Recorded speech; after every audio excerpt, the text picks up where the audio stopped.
The call reached Warren Tull at 10 past 7 on a Tuesday, early enough that he took it in his kitchen with his shoes off. For 11 years, he had been lead counsel for Northline Development Partners, buying Michigan farmland one quiet parcel at a time, and none of it had ever made him raise his voice in his own house. This one did. $42 million. 410 acres. Permits, options, engineering, and all of it had stopped moving. Not for a lawsuit, not for a bank, for 14 feet. 14 feet wide, 3/4 of a mile long. A ribbon of mowed grass along the east shoulder of M46 that nobody in Ostrander County had looked at since the Eisenhower years. Who owns it? Tull said. A farmer. What does he want? That was the question with no bottom to it. The farmer had paid $6,200 for that strip in 2002, and in 23 years he had never once said a number out loud. March of 2002 came in wet, and the foreclosure sale that Ostrander County Savings held that month drew 9 people into a conference room built for 25. Folding chairs scraped across the tile whenever somebody shifted his weight. Most of the 9 had come to watch. Roland Hoyt sat in the third row with his hands flat on his knees. He was 55 years old. He farmed 160 acres of corn north of Halsey, and he had been raising his boy alone since the spring of 1998. Clean flannel. Boots he had wiped on the mat outside. The bank worked down its list. A repossessed grain dryer. A bungalow on Ferry Street with a tax lien riding on it. A quarter section that went to a seed company in under a minute. Then the auctioneer reached the last line and read it the way a man reads something nobody in the building is going to want. Parcel 12D, 14 feet wide, 3/4 of a mile long, running the east boundary of M46. No structures, no frontage improvements, no drainage. And then, straight off the bank's own appraisal note, and in the bank's own words, a separate parcel of no independent utility. Which was the courteous way of saying the ground was good for nothing by itself. Opening bid? $4,000. Nobody moved. A furnace came on somewhere under the floor. A man in the corner said $5,000, mostly to hear how it sounded, and a few people laughed. And that was when Roland lifted one finger off his knee. $6,200. Gordon Slate ran the branch. He had assembled that list himself, set the reserves on it, and signed the appraisal note behind every lot on it.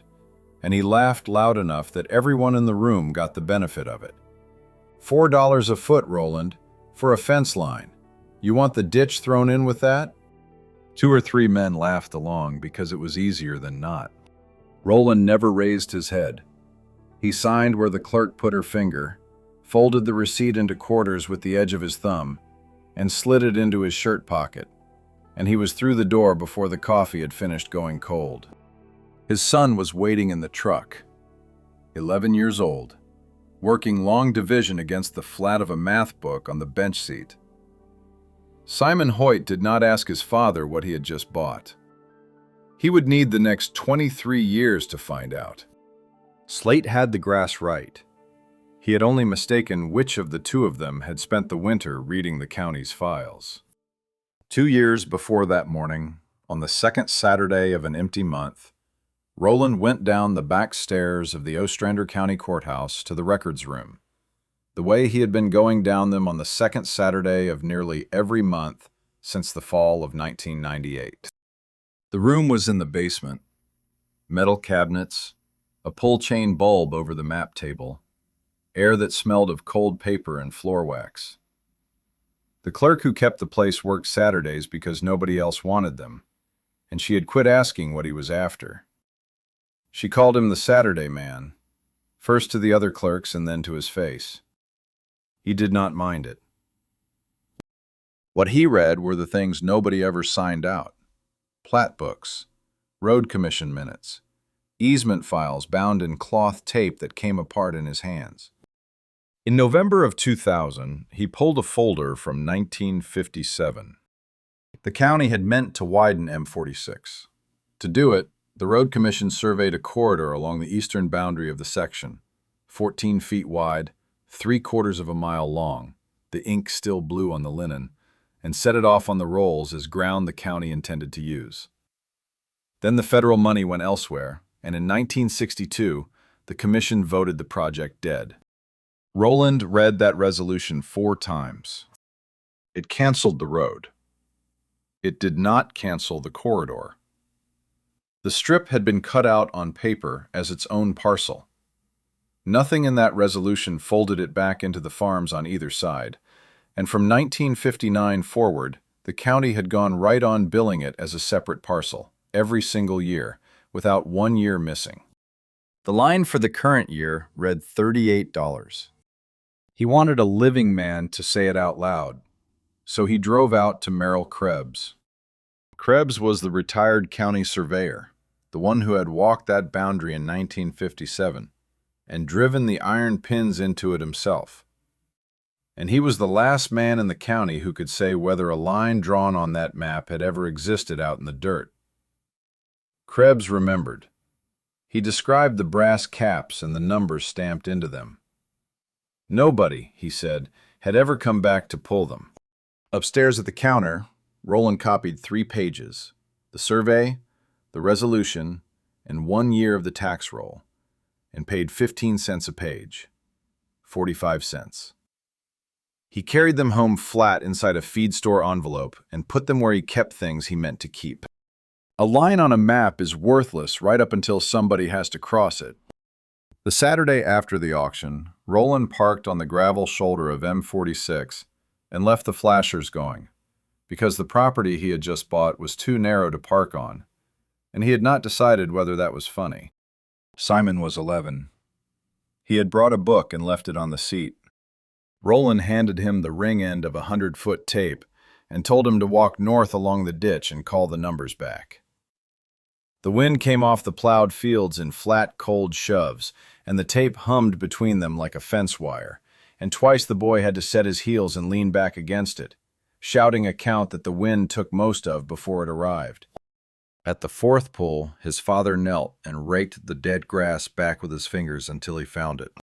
An iron pipe, driven flush with the sod, capped in brass, stamped with a number and a year.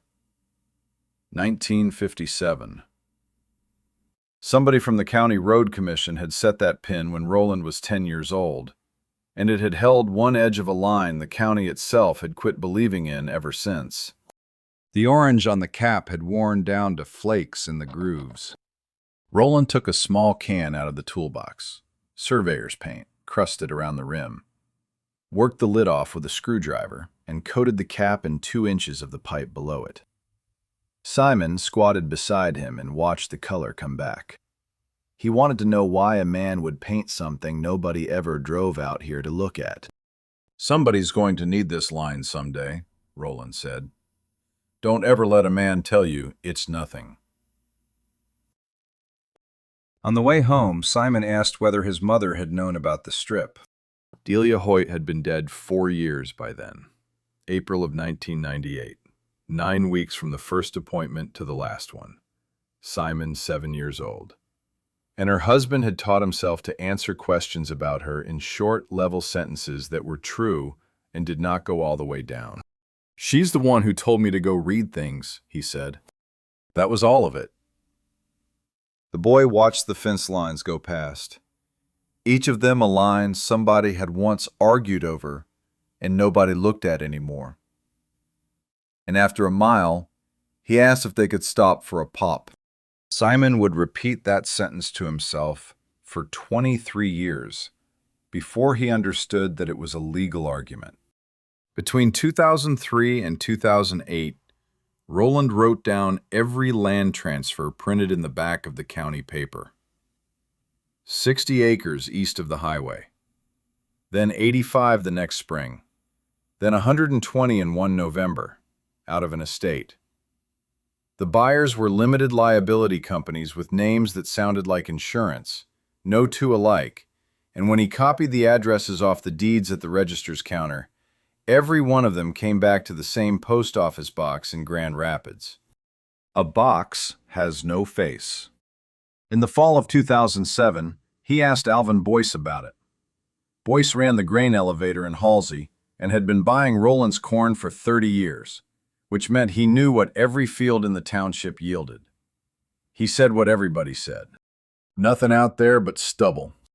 Roland asked one question. Who's been running a mower on it? Boyce allowed that some outfit paid a kid out of Alma to keep the ditches clean and had been paying him 4 years running, on ground nobody farmed. That night, Roland drew the east side of the highway on the back of a feed store calendar and shaded the parcels in pencil. Swamp along the south, protected, no fill permit in this life. Working farms the whole west line, none for sale. A drainage ditch across the north that the county would never let a man bridge for a driveway, which left the east boundary along M46. 14 feet of it. The sedan came up the drive in June of 2009, washed with rental plates. The broker was young and courteous. His card still smelled of ink. He explained that his client was assembling recreational parcels and had authorized $95,000 for the strip along the highway. It was not a market price. Empty ground in Ostrander County did not trade anywhere near that, and both men in the kitchen knew it. It was the price of buying a thing early, before the thing found out what it was. Roland poured 2 cups of coffee and let him say all of it, twice. Then he set his cup down. No, thank you. The broker said, carefully, that there was some room in the number. I'm sure there is. Roland walked him out and stood on the porch until the car turned onto the highway and the sound of it was gone. Then he went in, opened the notebook, and wrote the date and the figure and one word under it. Early. The first offer is never the real one. It is only the first time they say a man's name out loud. If you have ever held on to something everybody around you called worthless, a tool, a piece of ground, a trade nobody hires for anymore, and you kept it anyway because you knew exactly what it was, then you already understand the man standing on that porch. Subscribe if these are the stories you want told. They get made for people who kept the thing. He mowed it in June and again in September. The old pull-behind mower cut 5 feet at a time, so 14 feet meant 3 passes up and 3 passes back, 3/4 of a mile each way. He always went before the state crews came through to knock down the highway right-of-way, so that no other man's mower ever touched his grass. He could not have explained why that mattered. In April, when the ground gave under a boot, he walked the length of it with the paint can in his coat pocket and the brush wrapped in a bread bag. He counted fence posts to find the pin, because grass forgets and posts do not. Then he knelt in the wet and scraped the brass clean with his thumbnail and laid on a fresh coat of orange. He never missed a spring. The tax bill came in the winter, addressed to parcel 12D, and describing the ground in the same words a county clerk had typed in 1959. $38. He paid it at the post office counter in Halsey with a money order, because a money order left a receipt on both ends, and the stubs went into a tin box that had once held ribbon candy on the shelf above the fuse panel. At each end of the strip, he bolted a small sign to a steel post. Private property, permission required. Ice took the north sign down twice, and both times he put back the same wording. In the spring of 2014, the County Road Commission offered $140,000 for the strip for future widening of the shoulder, and sent a commissioner out to say so. Roland heard the man all the way through and then declined. The commissioner, expecting either a deal or an argument, and getting neither, asked him why. Because the county already canceled that road once. He wrote something in a folder and did not come back. 2 years later, a survey crew, working for a contractor, asked to cross the strip to set equipment in the field behind it. Roland typed them one page. It said they had his permission for that season, that the permission was temporary and revocable at any time, and that nothing in it created any right to cross his property in any year to come. He mailed it certified, kept the carbon copy, and clipped the green postal receipt to it before both went into the tin box with the tax stubs. Simon was home that weekend, second year of law school. He picked it up off the table and grinned. "Dad, that's a lawyer's letter." "It's a mowing letter." The crew crossed 11 days that summer, and in September, Roland mowed the tracks out. Simon graduated the next spring and took a job in Lansing doing land work, title opinions, drainage disputes, easements. He believed at the time that he had chosen it himself. It cost him $38 a year to be the only man in Ostrander County who still believed that strip existed. Simon drove up from Lansing on a Friday in October of 2018 and waited until the plates were cleared to ask it. 3 men had offered his father money for that strip. Why had he never let one of them finish? Roland took his coat off the hook. They stood at the porch rail, and after a while he lifted his chin west, past the windbreak, to a stand of hardwoods a half-mile off. "That was your grandfather's," he said. "Mine for a while after him." 40 acres. Nothing on the ground out there marked where it began, which was the whole trouble with lines. In 1995, a seed company out of Saginaw wanted the 40 for trial plots at rent that beat corn. The contract ran 9 pages, and Roland signed it at that kitchen table where the man set his finger. Because the rent was good, and the man was pleasant, and he was 48 years old and had never once read a lease to the end without anything bad coming of it. Page 6 had a clause in it. If the tenant put capital improvements into the drainage, the tenant held an option to buy that ground at a value appraised before the improvements went in. They tiled the whole 40 and recut the ditch. Then they took the option at the appraised price of a wet field. All of it lawful.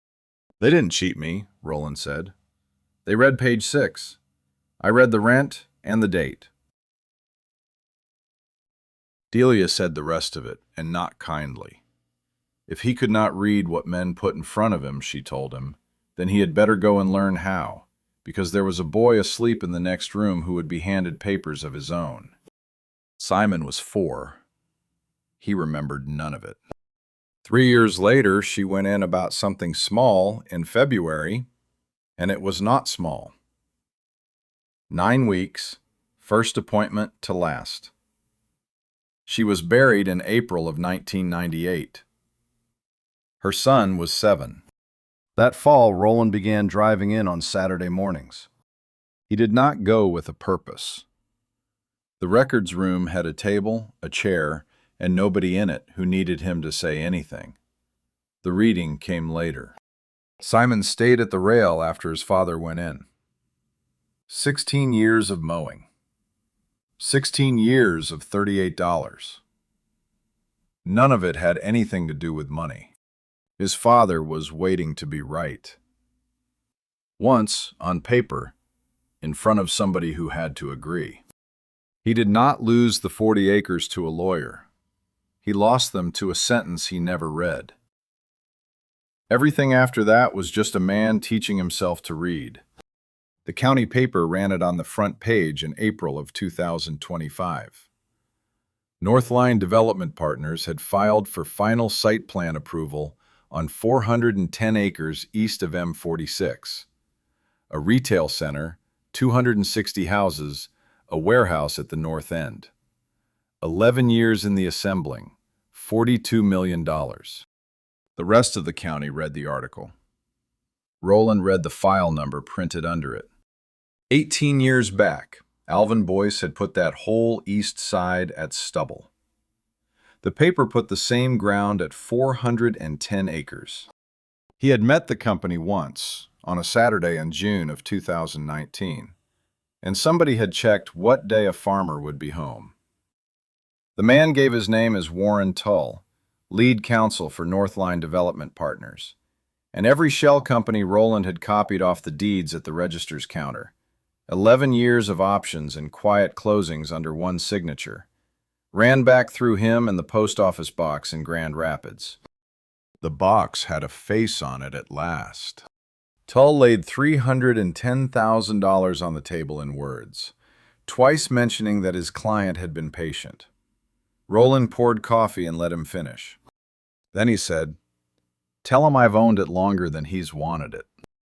On the Monday after, Roland drove to the county planning office and asked for a copy of the Northline application. The woman wheeled it out on a cart, 240 pages. 15 cents a page, she said, the same price the records room charged in 2000.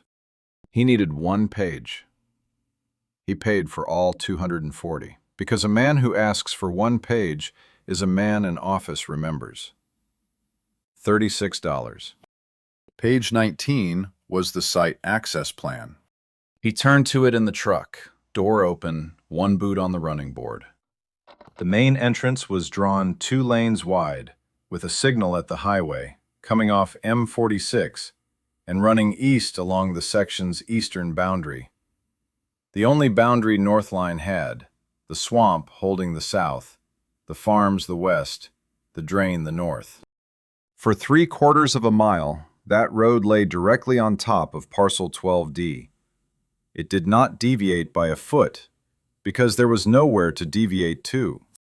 Somebody had drawn it off a plat that had shown the corridor as county ground since 1957, and in 11 years, nobody had gone downstairs to see who paid the tax.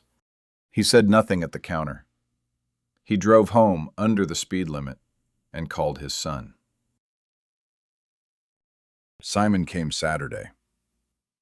They covered the kitchen table, the permit file open at page 19, the 2002 deed, 23 years of notebooks, 3 photocopies out of the records room. "Dad, their only way in runs through your grass." "I know." "Have they worked out who owns it?" "They will, the same way I did, by reading." The planning office got there on its own. A reviewer flagged the entrance road. Before the county would approve a site plan, the applicant had to show legal access, proof on paper that the road it meant to build crossed ground it had a right to use. Northline's title people went looking. It took them 9 days. 9 days to reach what Roland Hoyt had known since November of 2000. The corridor had been surveyed by the county, never dissolved, and billed as its own parcel every year since 1959. A corn farmer had bought it at auction. The call came on a Thursday at 20 past 8 from a number he did not know. Tull was friendly, friendlier than in 2019. Friendly in the way of a man reading off a page written the night before, and he came to it fast. $525,000, cash, closing in 21 days. Roland set his cup down and looked past the mailbox, where the strip ran south along the shoulder in a straight green line, the grass tall enough to lie over in the wind. "That's a real number," he said. "So we have a deal?" "I said it was a real number. I didn't say it was mine." He hung up while the man was still talking and called Simon, who took it standing in a hallway in Lansing and was quiet a moment. Then, "What do you want, Dad?" "I want it to cost them what it saves them." Simon drove home that night and put the hard objection first. Sell outright, and the money was finite. Men his father's age had taken one large check and been poor again in a decade. Take payments, and the company could fold in the 8th year, leaving an old man with a claim and a bankruptcy line behind 4 banks. So they built it to survive both. Not a sale. An easement. Permission to cross a man's ground, written down and made permanent. Recorded, which meant it went into the county's own book of deeds and fastened to the dirt instead of the company. So the duty to pay belonged not to Northline, but to whoever owned that project. And whoever that was in 40 years would find it in the title work the morning he thought he was buying a shopping center. A year of payments held on deposit besides, where neither side could reach it without the other.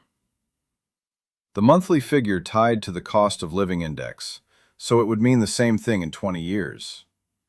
Assignable to heirs, which was Simon's term for the fact that it would be his. Simon put the terms in writing that week. Neither expected a check. A company 11 years and $42 million into a thing does not pay a farmer with a mower.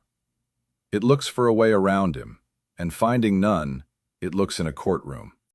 A price is what a man asks. A value is what the other man cannot get around. Simon made the call from Lansing on a Monday, in the voice he used for title work. "Open your own file," he said. "Page 19. Then the terms. Not a sale, but a permanent easement. A recorded right to cross parcel 12D. The ground still his father's. $5,200 a month, adjusted each year for the cost of living. Passing to his heirs. Written into the deed book so that it rode with the dirt and bound whoever owned the project next." Northline went silent for 13 days. Tull came back with $3,400 a month, 12-year term. Roland listened at the kitchen window. 12 years. He was 78. Tell him no. They sued in May, on 3 arguments, and a 4th Tull never put in writing. The first was abandonment. The strip had been given up, never used, a leftover of a dead rose. Roland brought down the ribbon candy tin from above the fuse panel. 3 photocopies from the records room. 23 years of tax stubs. The county had billed parcel 12D as a separate parcel every year since 1959. 66 years. Not one missing. The second was easement by necessity.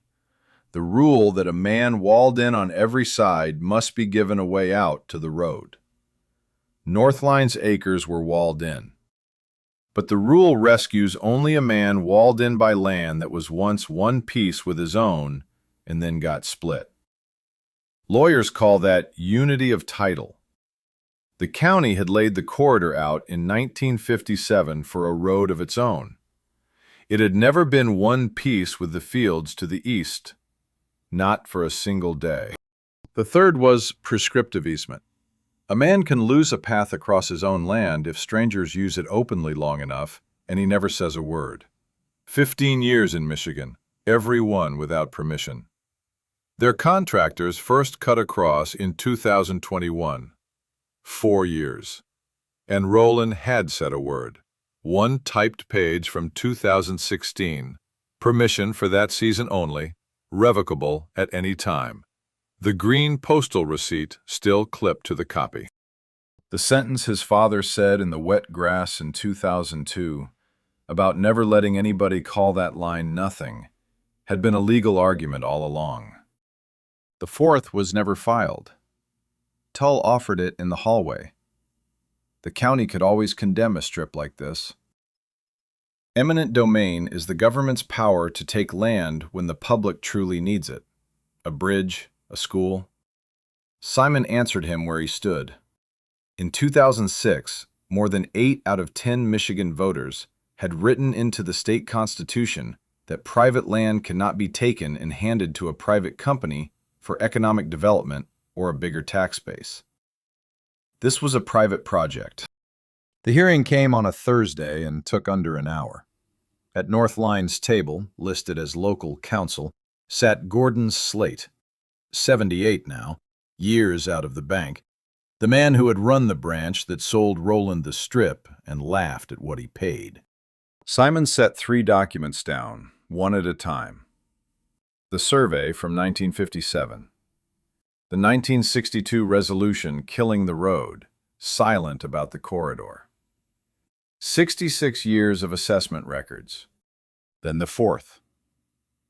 The bank's own appraisal note from 2002, signed at the bottom by Gordon Slate, describing parcel 12D as a separate parcel of no independent utility. Simon said one sentence. A county does not tax a thing for 66 years and then stand up and call it nothing. And their own consultant wrote it down as a separate parcel the day he sold it to my father. The judge asked whether Northline disputed the assessments. No, Your Honor. Parcel 12D stands. The complaint is dismissed. Roland did not look at Slate. Slate looked at Roland. 4 arguments to say what one line of a tax roll had been saying quietly every year since 1959. Tull called back that afternoon. The warmth had gone out of the voice. What replaced it was more useful. His client would accept Roland's terms. Simon read them back, one at a time. Permanent easement, recorded. $5,200 a month. Adjusted each year for the cost of living. Transferable to his heirs. A deposit held in escrow. Every term? Every term. Simon called the farm and told it plainly, then waited through a silence long enough that he checked the call had not dropped. 38, Roland said. What? My taxes. $38 a year for 23 years. $874. That was the whole of what it had cost him to keep the thing. Less than a used mower. And against it now stood $62,400 a year for the rest of his life, and Simon's after that, rising with the index, riding on the deed itself. The money would be taxed as income, and the assessor would put a new value on a strip carried as grass since Eisenhower. Roland knew both. Neither troubled him. He did not call the bank. It did not occur to him. 3 weeks later, he drove himself to the courthouse to record the easement. Same counter, same copier in the corner, 15 cents a page. On the way home, he pulled onto the shoulder of M46 and shut the engine off. The grass had come up past his boot tops. He walked out along the ditch, counting fence posts the way he always had. And when he knelt and raked the sod back from the pin, the brass cap under his hand was already orange. The paint was still wet. Simon stood at the south end of the strip with a can in one hand, mud on a pair of city shoes, still in his work shirt. Neither of them made much of it. You said somebody was going to need this line. Roland looked down the length of it, 14 feet wide, running south until grass and shoulder ran together. I didn't think it would be them. Gordon Slate read about it in the county paper on a Tuesday, 4 paragraphs under the zoning notices. He did not laugh. Roland never learned that and would not have cared. Some men buy land. Roland Hoyt bought a line, 14 feet of it, and then spent 23 years as the only person in the county who could still see it. Not luck, not money, only a refusal to stop looking at a thing after everybody else has agreed it is nothing. Tell me in the comments, because it is a real question. The phone rings on a Thursday morning. $525,000. Cash. 21 days to close. The paperwork already drawn and waiting on a signature. Do you take it, or do you hold the line?